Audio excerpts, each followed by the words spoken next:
Welcome to the Wellness Rebel Show, where you reclaim your health and tap into your body's healing power. I'm your host, Fatima, here to empower you with the knowledge and tools to take charge of your well-being. Whether you want to boost energy, improve mindset, or unlock vitality, this is your go-to source for practical advice and inspiration. It's time to step into your power and live a life of health and freedom. Welcome to the revolution.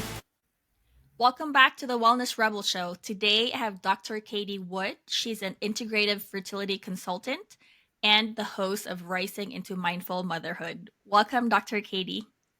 Hi, so excited to be here and just dive in today. Yeah. So let's start off with your journey. How did you get here, right?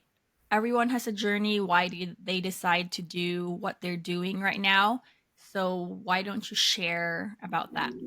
Sure. So, if we're going back to where it really started, I would say in 2016 is the first time I started learning that our personal care products and our makeup have endocrine disruptors in them and chemicals that just aren't great for the body. And I had absolutely no idea beforehand. I mean, I loved going to Bath and Body Works and just like stocking up, right? I had all the body washes, the lotions, the plug-ins, the car air fresheners, like you name it. So 16, I really started learning about that. And I feel like you end up in one rabbit hole, you're going to end up in another one. So, I had this awareness that was really starting to happen. And I was just starting to really notice things and think about things in a different way. And then if you fast forward a little bit to 2018, that is when my husband and I decided we wanted to start trying to have our first child together.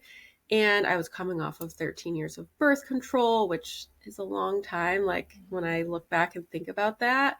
And again, even as a pharmacist, which is my education, my background, they don't educate you on the bad things that can happen, the negative impacts that, birth control, just as like a subset of medications, can have on your body. So I had no idea. I think, a pharmacist, having that education and that background, I'm the type that likes to do my research. And I'm also type A, motivated, determined. So I was doing my research.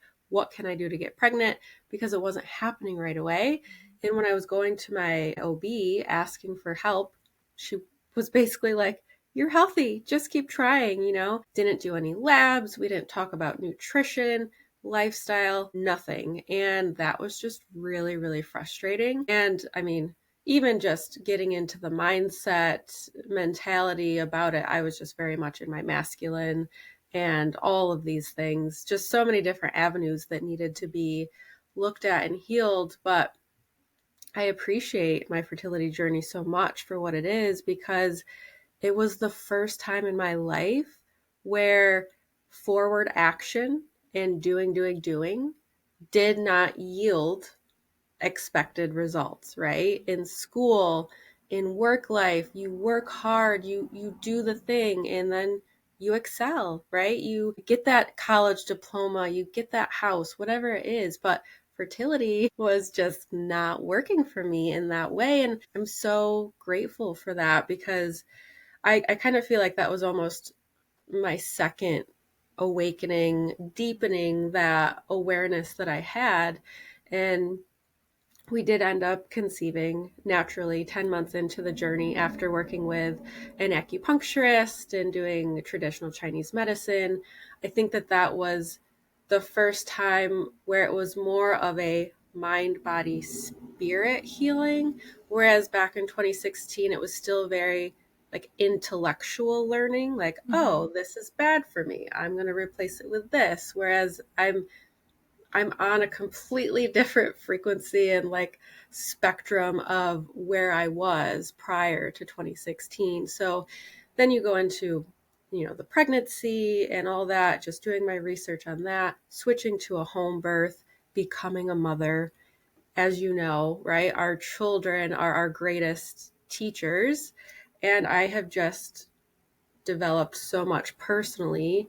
And there came a time where I was just like, retail pharmacy is not what I'm meant to be doing. Actually helping people step into their highest selves, their best selves. And what better place to start than the fertility journey, this really intimate space in our life where if you can get the proper support, you can literally transform generations, right? Mm-hmm. Yourself, even your ancestral lineage, and then future generations. So for me, I think having struggled getting pregnant and then just realizing like this is just a beautiful like incubator of time where if we can make even just a few positive shifts and changes and kind of peak your awareness in some ways, like that's going to make just such a huge ripple effect for you and your family. So in a nutshell, that is how I am where I am almost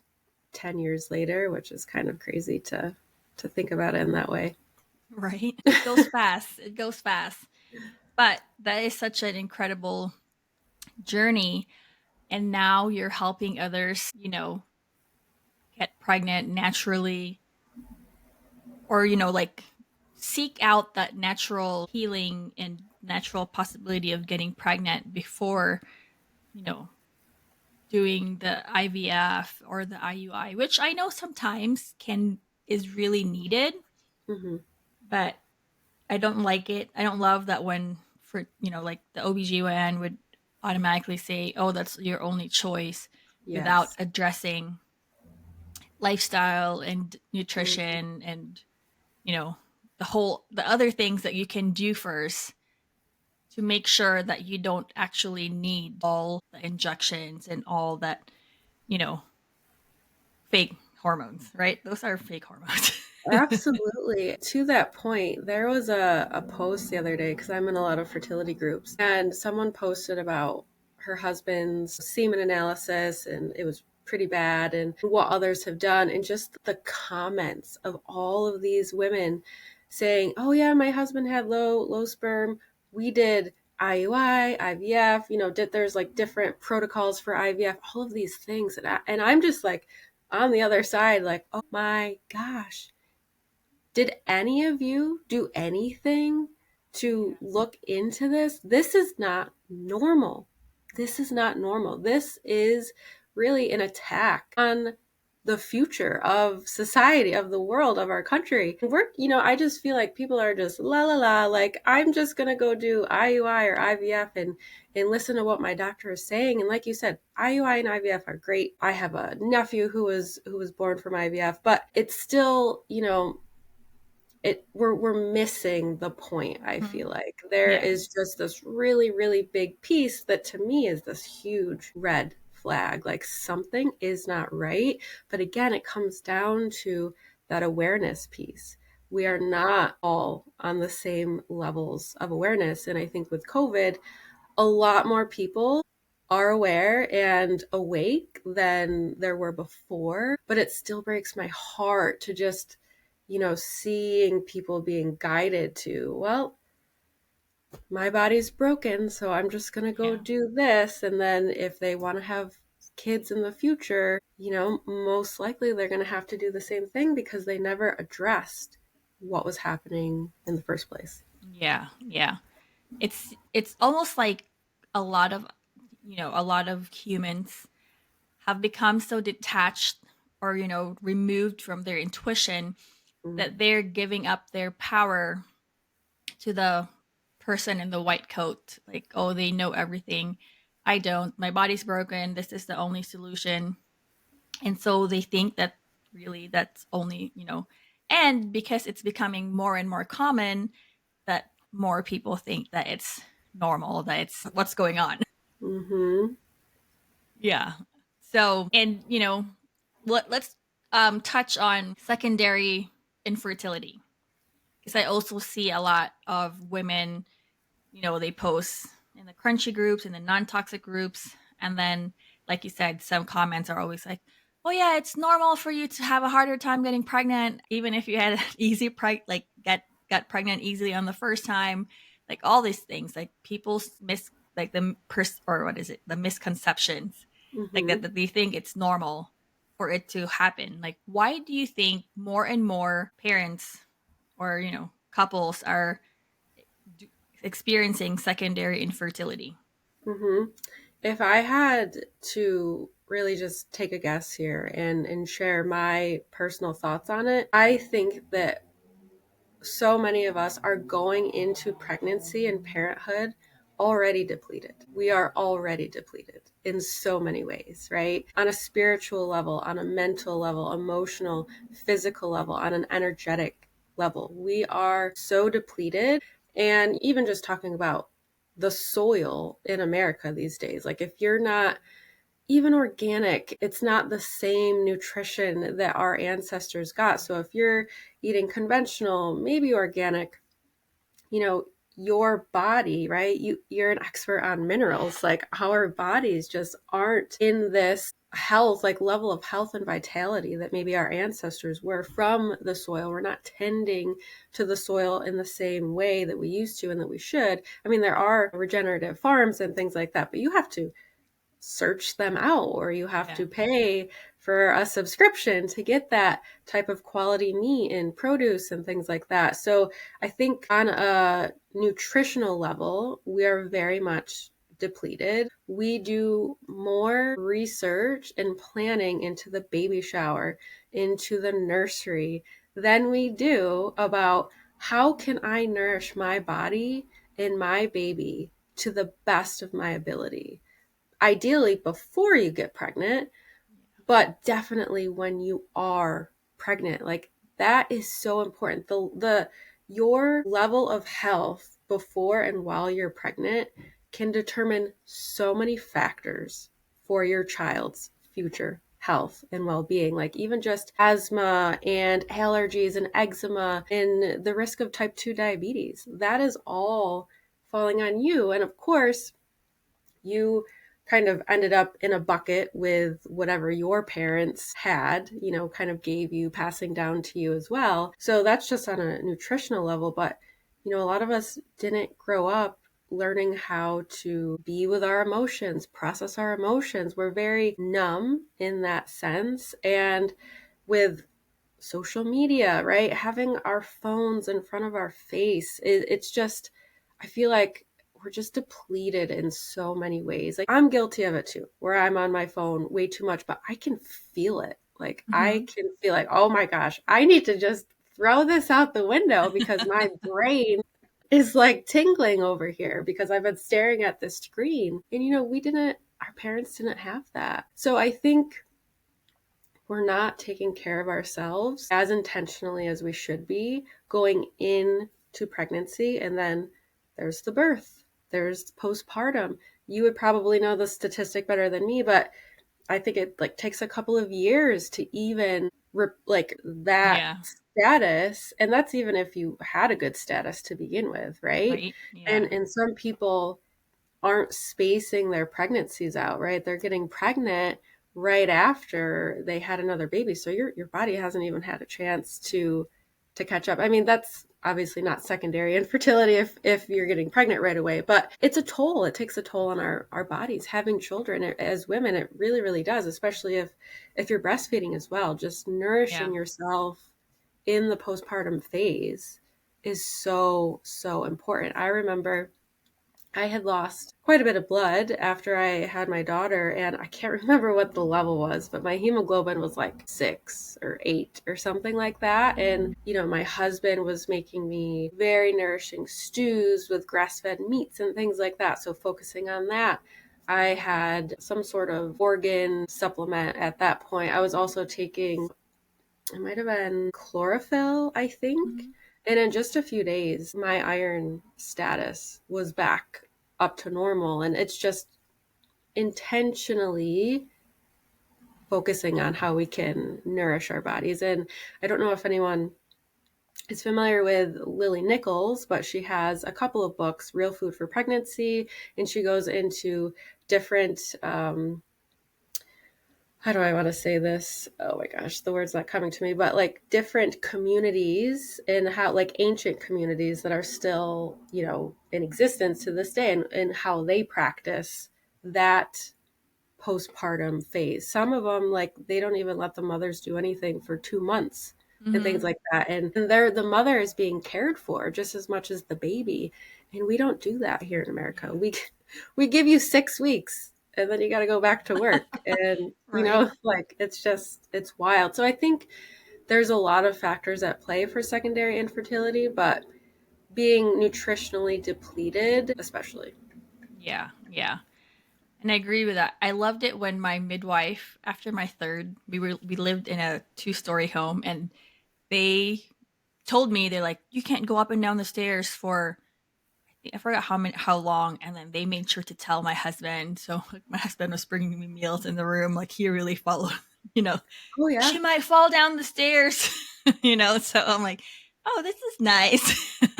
Yeah, I didn't go Yeah. downstairs until a week after I had my daughter. Yeah, yeah. Because I know, I think it's because we're in this culture of kind of like, like the hustle culture, like go, go, go, that we, even as moms, like we just literally gave birth. Like we feel like, oh, I feel bad laying down here with a baby. I'm going to start doing something, which Mhm. I did with my first. I had an emergency C-section, and I felt so guilty that I was just laying down. But I think like after day 3, I decided to start doing dishes and my incision like opened Oh, up. And so they're like, no, go back to bed. But yeah, it's kind of like we have that. I also feel like it's from the way we were raised, right? Sometimes oh, it's for like if you're sure. sitting down, you're not productive, you're lazy, and so we just have that. We're like, oh, I'm lazy. I need to get up and do something, even though we're not in that capacity to do it. And so I feel like that's also hurting our health. We need to basically kind of honor that we just gave birth, and we have a, what they say, like a plate sized open wound inside our belly after we give birth, right? Like after the placenta comes out, that's like literally the size of your wound. We just don't see it. Yeah. And our body is healing that internally, right? With Yeah. typically without any help other than the building blocks that you are giving your body through nutrition and Yeah. rest. Yeah. And rest too, right? Right. Yeah. When we're resting, our bodies are healing and regenerating. And you're so right. We are absolutely conditioned to always be doing something, and that's the only way we can feel productive and fulfilled is by keeping our schedules busy. And then also, just where I lost that thought, oh my gosh, it was good too, but just, oh, this is what it was, being able to even sit with ourselves. We don't know how to do that. It's Yeah. uncomfortable. It Right. is so uncomfortable. So just sitting in bed with either a sleeping baby or not, like that can just feel really, really uncomfortable. And then add on the conditioning to be productive. Yeah, you're so right. I also think that we don't realize, especially with your first child, that you're not meant to even be the same person after you have a child. Like, you think you can get back to that old way of living, but you really can't. Yeah. Yeah. I know. And I know there's a lot of other, like women usually sometimes they like crave to like, oh, I want to stay home because it's like their bonding. I feel like it's because their bonding time where their newborn wasn't interrupted. And so then they kind of crave that thing now. We're like, oh, I don't need to go after that, higher up position or out in the corporate world. If they were in the corporate world, like they kind of crave being able to stay home and all that stuff. But I know sometimes it's also difficult for some to be able to do that Mhm. because of how, you know, the world is. But I also know that if you really want it, that you'll find a way, right? No matter how hard it is. You just have to choose your hard. Mhm. Absolutely. And get creative too. Yeah, yeah. Now, how about So with that, like we were talking, you just talking about the women part, and a lot of times women also forget that half of the equation is their partner's health, right? And I know Mhm. you touched on a little bit about like how, a lot of men now have lower sperm count. I don't know, I'm sure you've seen that news too, like that report where they say like by 2045 or 2050 that the sperm count will be zero or something. Mhm. Yeah, Yeah. Is that like, I'm sure that it's mostly like, toxins and like we're bombarded with toxins. And a lot of times men are very resistant to making changes, right? Because I feel like they're also have this thinking that it's always the woman's fault if the pregnancy doesn't happen. absolutely. And male factor infertility really accounts for about 50% of, I don't like this word, but we'll just use it in this case, 50% of infertility cases. So it's a huge factor, and the health of the sperm plays a role in the development of the placenta. So, even miscarriage risk, there's a lot of things that are determined by the health of the sperm. And in the past, with my fertility coaching, I would typically just coach the woman because men would be so resistant. But I'm at a point now where it's like, no, if we're Yeah. working together, we're working on both because we're just done with how that, is going to proceed. Because really, if your partner isn't willing to do the same things and the same work that you're doing, how is parenthood going to Yeah. look for you? And that's a really hard question, but it's a question you should be asking yourself. Yeah. If my husband is not willing to maybe omit cigarettes, cannabis, alcohol, take a supplement, eat healthier, exercise, how do you think parenthood is going to go?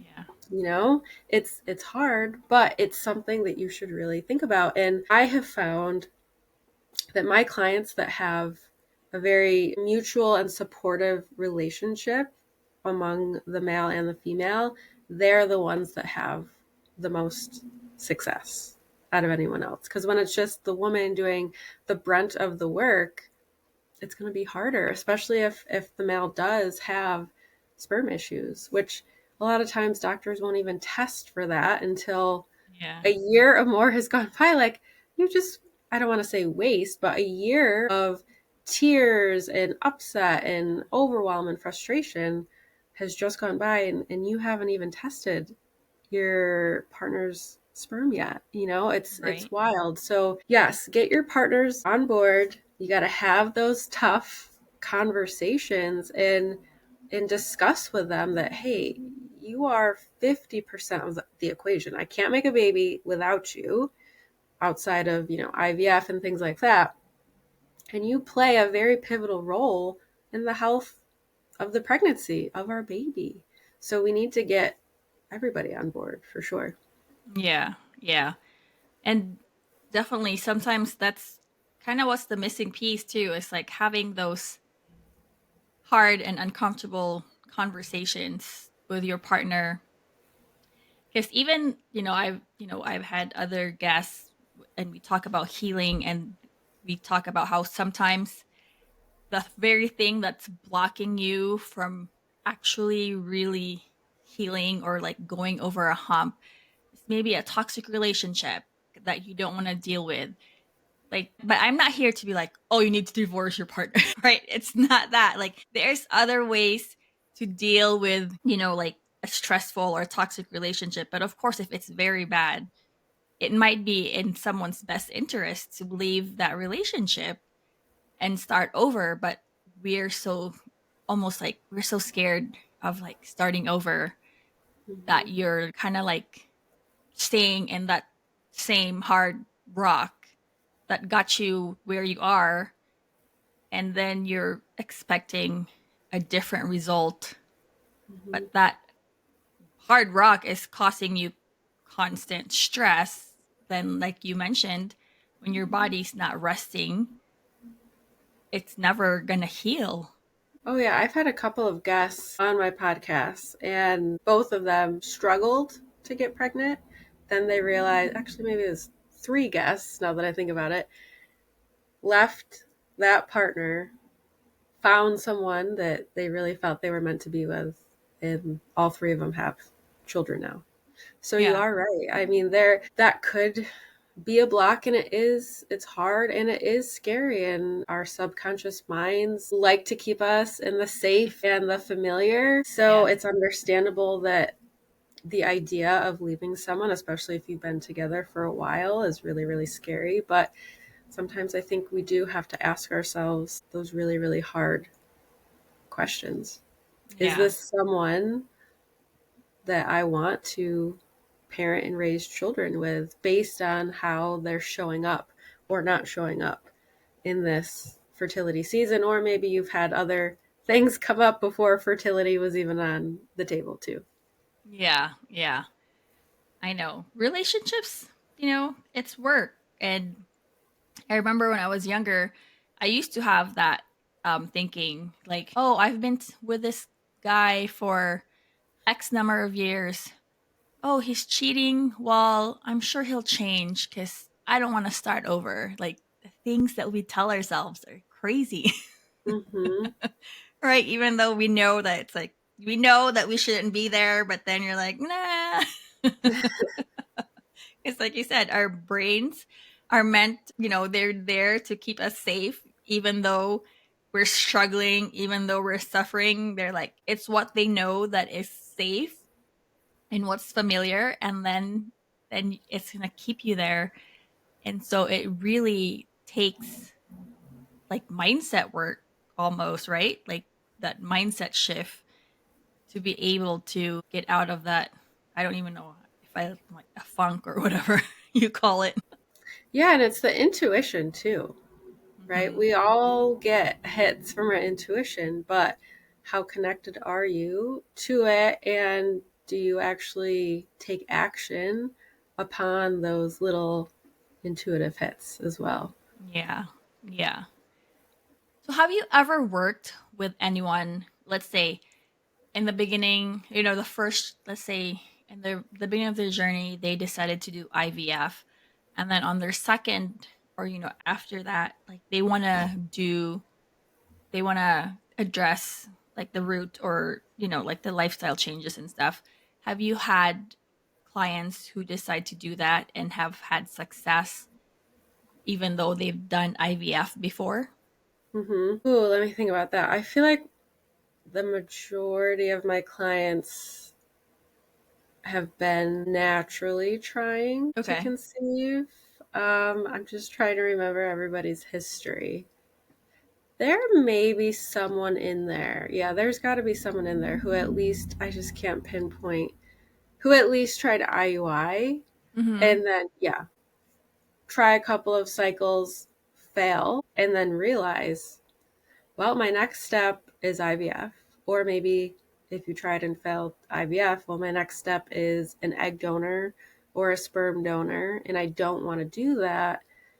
Then they kind of take a step back. Okay, well, what can I do? And that's when they want to start working on their mindset, the health of their body. They want to balance their hormones, whatever it may be that's going on for them. So absolutely. And I have definitely worked with people who were told IVF is your only option Mm-hmm. Yeah. and they got pregnant naturally. So Yeah. that I can definitely say. Yeah. And that really just goes to show that, sometimes we're just missing some pieces in this moving puzzle, that can actually be the answer to your struggles Hmm. instead of just saying yes to, like the IVF or but what's I'm still kind of I haven't really dove deep into this. Like so the IUI, is it just like when they're still injecting themselves with hormones? And then the IVF is like where they get the Hmm. like thing implanted directly. So IUI can involve hormones. Okay. Especially, I know women who have PCOS and maybe they're not ovulating regularly. They will give them either Clomid or Letrozole, sometimes a trigger shot to get them to ovulate. And then it's really just an insemination.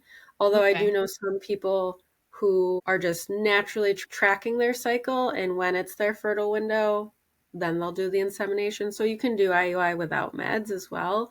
And then Okay. IVF is, yeah, they are pumping you with medications. They have to actually go in and retrieve the eggs. They have to retrieve the sperm, and then they, fertilize. They kind of see, like, I just saw a woman's results that she posted the other day, and they were actually pretty good. Like, they retrieved 38 eggs, 35 were like maybe blastocytes, which is like the beginning, and then maybe 30 something were actual embryos. And then they'll test the embryos for like genetic quality, things like that. And then they have to transfer the egg. Okay. It doesn't sound fun.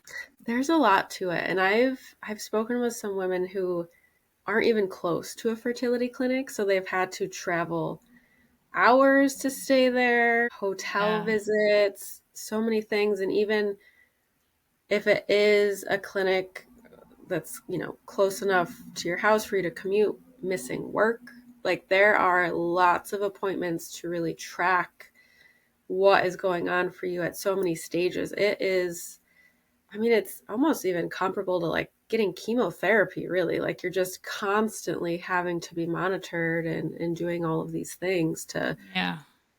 track your progress. Yeah. Yeah.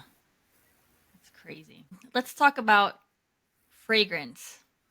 Because I know they say that you can't, fertility clinics will tell you not to wear fragrance when you go in, right? Is that the truth? I am not an expert when it comes to that because it's not what I do. But Yeah. I feel like I have seen a post about someone sharing the things that they were told not to do. And Mm-hmm. it might have mentioned that and maybe something else, but I can't remember what it was. But yeah, I'm not super familiar with all the protocols, but I know that it can be kind of crazy. Yeah. Yeah. So why are more, I don't know, is it more, are there more and more women, like even like younger women or, getting PCOS or, all these, diagnoses like endometriosis, like all these things? Hmm. Is it just like getting exponentially higher, or are they just getting better at diagnosing? That's a good question. It could be a mix of the two, but I think it is just becoming more common because it's even going back to girls are starting their periods. They're getting their menarche earlier and earlier, and it's because of all of these endocrine disruptors that we have in our Yeah. environment. It's in our drinking water. If you have plastics in the homes, if you do have artificial fragrances, cleaning products, body care products, makeup. There's just so many things. We are inundated with chemicals day in and day out. And it has an effect on our hormones. And then, kind of going back to that nutritional piece, the standard American diet has just changed drastically with the Mm-hmm. food that is available to us. So I think that there's a lot of things coming at our reproductive hormones, both on a woman and a man's side of fertility. But I Yeah. think that that all plays a role in just thinking of the food that we have available to us. A lot of times PCOS is driven by insulin resistance. Mm-hmm. So if you don't know how to properly nourish your body because that was how you were raised and you just don't know because we know that the school system doesn't do a great job at that, it can have an effect on your hormones. All right. So let's kind of pedal back before when we were talking about secondary infertility. And then you mentioned about how there's some women that get pregnant back to back, really quickly.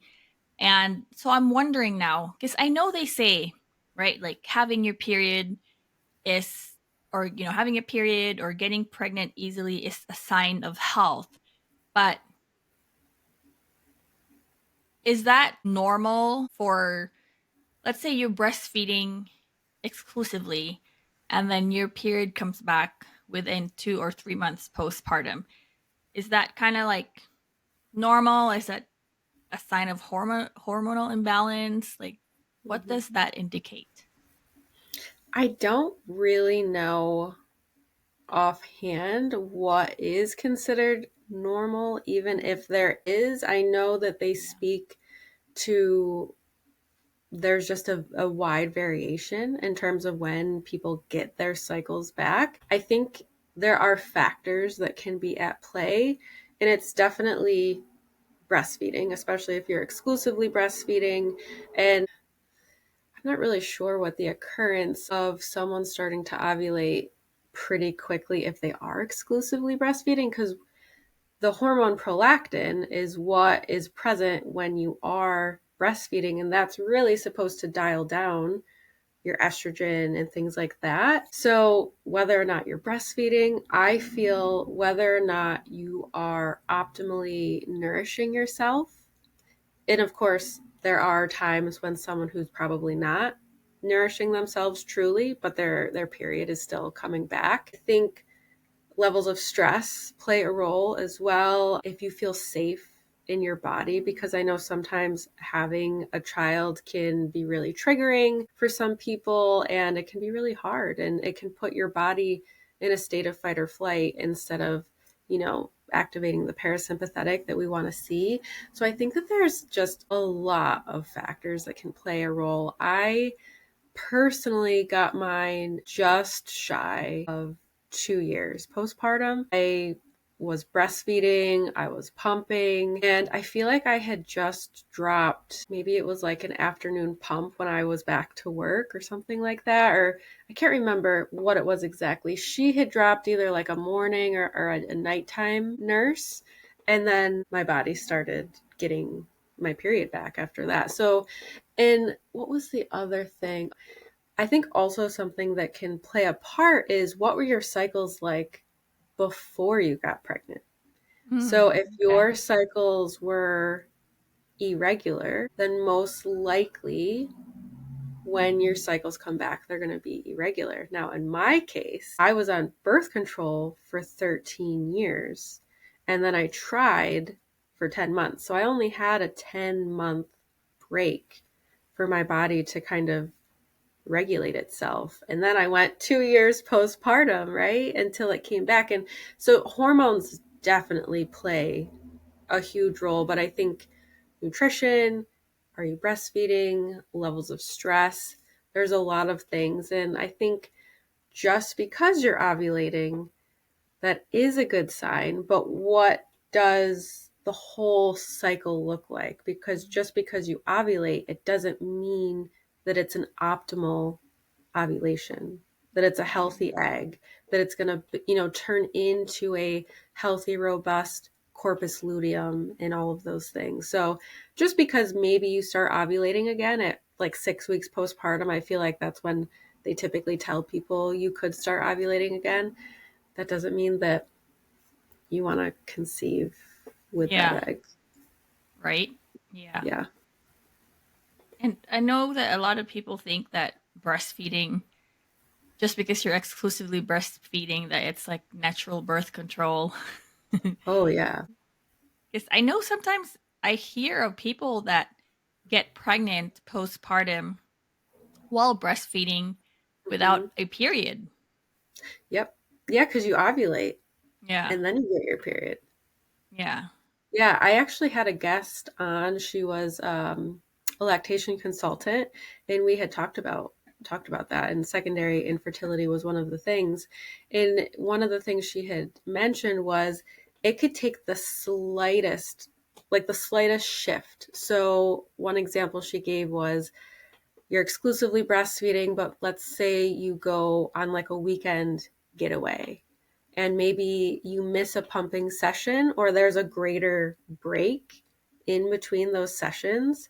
And that could be all it takes, is just maybe missing that extra nighttime feeding or something like that in your body. Just, okay, we're jumping back into it. So it can be a very, very minor shift, because actually I think what we were talking about is if you are breastfeeding but you want to start trying again, what are some things you could do to get your cycle to come back? So in my case, I didn't get it for 2 years later. Well, if I wanted to conceive maybe or start trying 1 year later, what could I have done to try to make that happen? Yeah. Our bodies are amazing. Don't skip a feeding if you don't want to get pregnant quickly. But yeah, you have to be careful. You really can't consider it as just this natural birth Yeah. control, Yeah. because it's not. And even let's say you're tracking your BBT, you're not going to see that shift until after you've ovulated. So if you're having unprotected sex, even, within that 5 to 6 day window of your ovulation, you could get Yeah. pregnant before you Yeah. even realize that your cycle has come back. So that's when, the fam comes in, and just being aware of your natural signs and symptoms of your cycle. So are you seeing any slippery egg white cervical mucus coming back? Are you getting maybe that increase in libido during your cycle? So just kind of noticing those things, and Yeah. that could be a sign that ovulation is impending. Yeah. It's really just about getting in touch with your body Absolutely. and get to know yourself.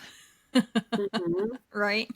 You should be the one who knows yourself best. Yeah, which can be really hard when you're Yeah. taking care of a tiny human. So I think laying the foundation of connecting with yourself and building that relationship with yourself is imperative during the fertility season, and during pregnancy too, of course, but that's going to look a little bit different in terms of your menstrual cycle.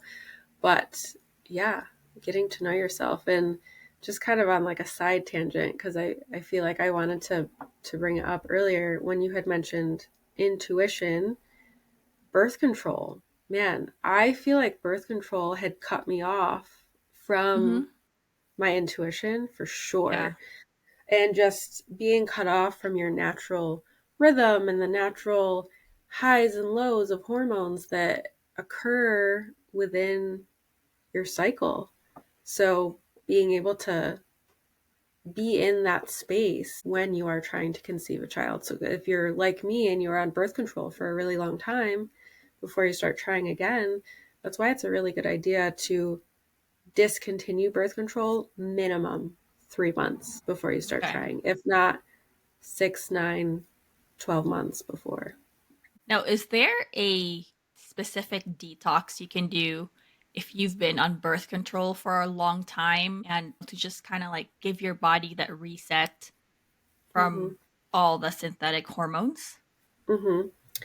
So I think when I think of detox, I think highly personal to Mhm. the individual, but our bodies are made with so many different forms of natural detox. So I think just supporting those. And when I think of birth control, I'm thinking of nutrient depletion, Yeah. especially for like B vitamins, magnesium, things that are really important for pregnancy. So food is medicine. We want to focus on a nourishing diet that includes, pasture raised, wild caught proteins, things like that, organic fruits and vegetables. But also, it can have a negative effect on your gut health as well. So, trying to figure out, do I have any gut symptoms? Am I having diarrhea?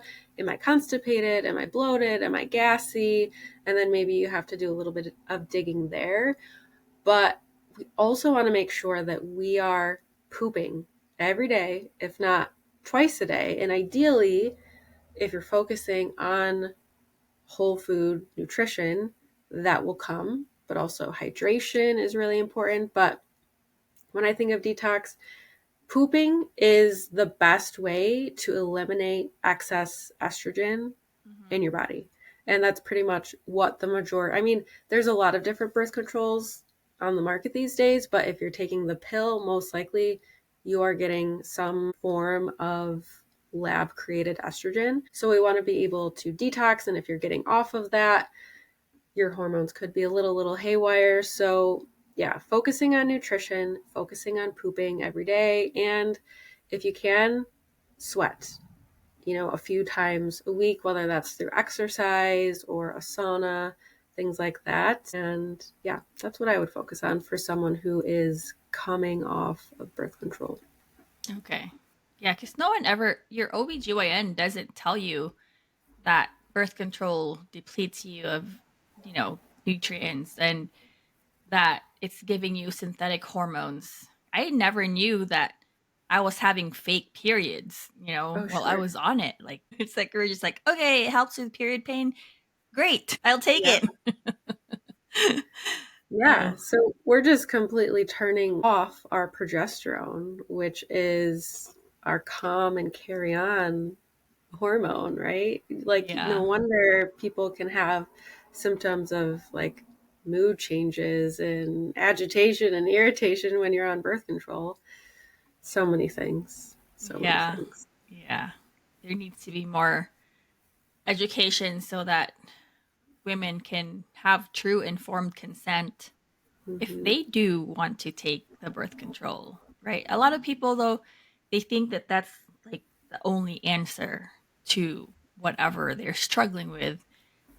And I don't know, to me, that's just like, hey, you have a lot of information in your fingertips nowadays Hmm. that you can easily research, everything about whatever a doctor is trying, or any practitioner is trying to put you on to help you with your symptoms. Oh, yeah. And I Right. think one thing that's really frustrating is when people think that birth control is going to fix Mm-hmm. that. Like, people have that understanding. I have irregular periods. Birth control is going to make me regular. Like, no, it's Yeah. not. It's not making your cycles regular. It's just slapping a band-aid and making it seem like your cycles are regular. But as soon as you stop the birth control, you're going to go You're gonna be back. right back to where you were, especially with PCOS. Doctors aren't kind of known for prescribing PCOS or birth control for PCOS, and it's not going to fix your PCOS. If anything, it can make it worse. Yeah. Yeah. Mhm. Well, that's all the time we have, but I always ask my guests before they go, like, a if they want to share, a golden nugget or a mantra or, any affirmation that they want to share that will help inspire, the listeners on, whatever journey they're on. For this case, we'll do, like an fertility journey. I don't want to say infertility. That's so negative. They're on a fertility journey. They want to get pregnant, but they're having a hard time. Do you have a favorite mantra that you share or, something like that? I like to remind my clients, my community, that if being a mother is on your heart, then that is meant for you. And I think when you take the time to pause and really kind of decide what do you want in life and claim it as yours right now, and just have that mindset that it is yours, and taking the pressure off of it happening at a certain time on your timeline, because I think that that is something that I certainly struggled with, and a lot of us collectively struggle with. We always have to be somewhere at a certain time or do something by a deadline, and creating a baby is magical and profound and just so fulfilling. So just taking that pressure off, trusting that it is meant for you, that it is already yours, and you just have to sit back, take care of yourself, right? Your baby is calling you into stepping into the highest version of yourself before they come in. They're really there to help heal you in whatever way you need, and just allowing it to happen when it's meant to happen and how it is meant to happen. A lot of times we put constraints on when and how. So really kind of stepping away from that. There's this one fertility account on Instagram. I think she's been trying for 3 years, and they just adopted, and they couldn't be more happier or blessed. Like, I see the videos that she shares now, and so that's where the how comes in. Maybe in our mind we think it has to be my biological child or whatever, but maybe it's not in your case. So just being open and taking the pressure off the how and the when. I love that. Well, thank you so much. Before we go, can you remind the listeners where they can get in touch with you if they wanted to work with you, if you have any freebies and all that stuff? Yes, so you can find me on Instagram. I'm very active on there at _wellness_pharmacist, or you can head over to my website, happynourishedmotherhood.com. I have a full tab full of free resources, and I think I also shared a link for my Get Pregnant Now masterclass, which is free. And thank you so much for having me. It was fun just kind of chatting about all the things. I know you and I could do that all day long. Yeah, I love it. Thank you. Everything will be in the show notes for all the links, and check out her podcasts also. Yes. All right. Thank you. Thank you.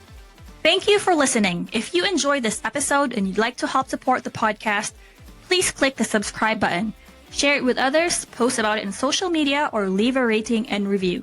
To catch all the latest from me or suggest topics, you can follow me on Instagram at Fatima Pagtakan or at The Wellness Rebel Show. Thanks again, and I'll see you next time.